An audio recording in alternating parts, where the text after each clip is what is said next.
We responded well once the quarter ended. Brooklyn's a very smart organization. They're rebuilding this franchise the right way with hard-playing guys. A lot of these guys are names that people don't recognize, but they're all underrated players, and they're high-level competitors. And that's how you build a winning culture and a winning team. And so, my hat's off to Sean and Coach. They're doing a great job.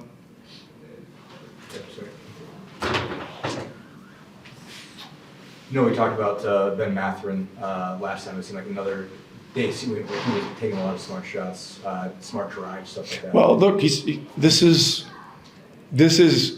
a winning brand of basketball that he's playing now.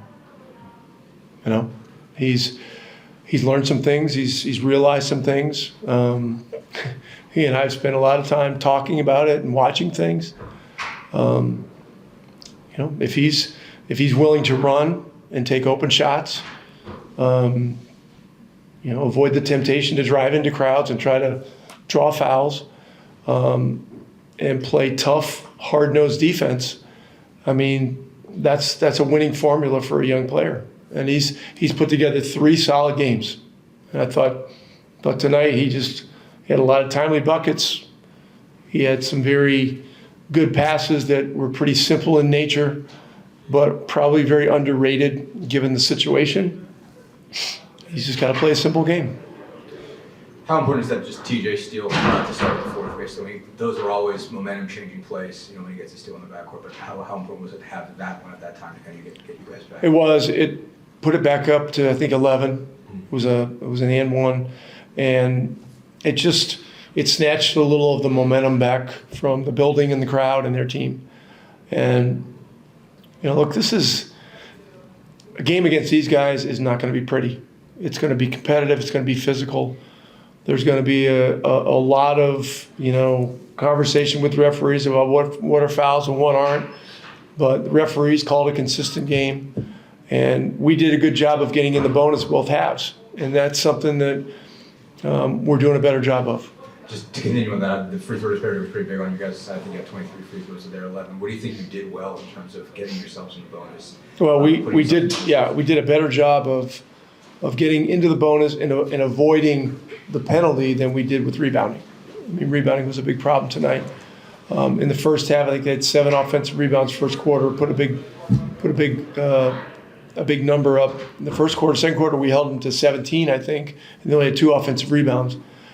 Second half, they got it going again a little bit when they were making their run. But the rebounding is always going to be a big topic. Defensively, it seemed like they were trying to be really aggressive with you guys, putting a lot of 2 bodies on ball handlers, whether that was Andrew or was Tyrese or anybody else. How do you feel like you guys did as far as navigating that? You had a couple more turnovers than you had in recent games, still with 10, but not a lot. I mean, how do you feel like you guys did as far as just attacking that, getting the ball to the right person? It worked out. I mean, 10's a good number. Again, they have athletes, that are just high level athletes, and they're highly competitive. They play a 94-foot game defensively, and they're going to make it hard. And so, we stayed into it competitively, well enough to win the game and build some separation at the end. And it was there were some good things that were happening. Just like you said, I think I've been improving a lot. In different areas of my game. And, we've been winning a lot of games lately, so I feel like whatever it takes to win, we got to keep it going.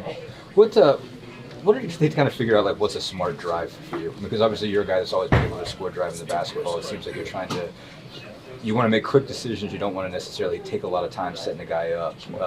And it seems like you've been able to score, kind of figure out a way to work within that. And what did you kind of have to learn about what's a smart drive in this offense? I mean, just knowing if 2 guys are on me means that 1 guy's open, and I feel like I was able to pretty much feel it, more than see it. I like the answer. Lately in games. So. it's been a good thing for sure. So you guys have a lot of conversations about just, I guess, maybe all that. What are those like, basically? How much do you guys just sort of break down every time you touch the ball, I guess, in the course of a game? What have you kind of learned from him and picked up from him in the conversation you guys have had? Pretty much just seeing the options, seeing what's open, seeing, what I can do with the ball in my hands, how can I be a threat. Just watching a lot of film, I think it's been helping. And what else? Pretty much just knowing what's option number one, two, three. How do you feel like you've just stepped up your physicality on defense? It seems like you've taken a lot of tough assignments lately and performed pretty well. And how do you feel like you've learned from each of those and improved on each of those? Oh, I mean, it's been amazing. As part of what I want to accomplish in my career. I want to be, a great two-way player and the best that I can be. So I feel like I'm in a good situation, being able to take tough matchups and still be myself on offense. What have you learned from playing with Andrew in particular? And you guys have, it's mostly been you guys taking on the top two, perimeter options, basically. Like, do you feel like playing next to him, I guess, has sort of helped you? For sure. I mean, he's played in the playoffs. I didn't play in the playoffs yet, and he's able to. He has a lot of experience, obviously. So just having him by my side helps a lot, and it makes me want to be a great defender as well. I mean, it's happened a couple times this year, probably more than a couple. So to show the growth, to not panic and make a run of our own, and know that they're going to make their run. They're a good team over there, well coached, and they play a good style of basketball. So they're going to fight their way back into games, and they don't quit. So credit to them, but also credit to us for not panicking. They obviously going down. You guys going up 8 into the fourth to get that steal to get it started. And just I guess did you go into the quarter thinking this would be a really good way to get after this? Just trying to attack that. They were fighting their way back, and they were trying to show a little bit of fight of our own. So just try to create some havoc up there and get a steal and get us a bucket. What's impressed you about Bennedict Mathurin, basically, as he's kind of seems like he's really taken on the role that he's been asked to take on, especially by Rick, and how playing smarter, quicker decisions, taking open shots, not forcing stuff, and how have you seen him grow, especially, really on both ends? Sorry, Shep made me laugh. Just being coachable and doing what the coaches are asking him to do, and we already know, everyone knows how well he can score, and he's been defending, but the way his ability to move the ball and keep it moving and getting other people's shots and being selfless, he's been great. When you have his ability to drive and get to the rim like he does, even when you're dealing with a couple people or taking your time and isolating, what's the challenge of figuring out what a smart drive is within this offensive system to keep the ball moving? I think it's just reading what the defense is giving to you. If someone's closing out hard, his ability to go by and get to the rim, but if they're in scramble mode and he's open, the ability to shoot the ball when you're open, and he's continuing to get better at that.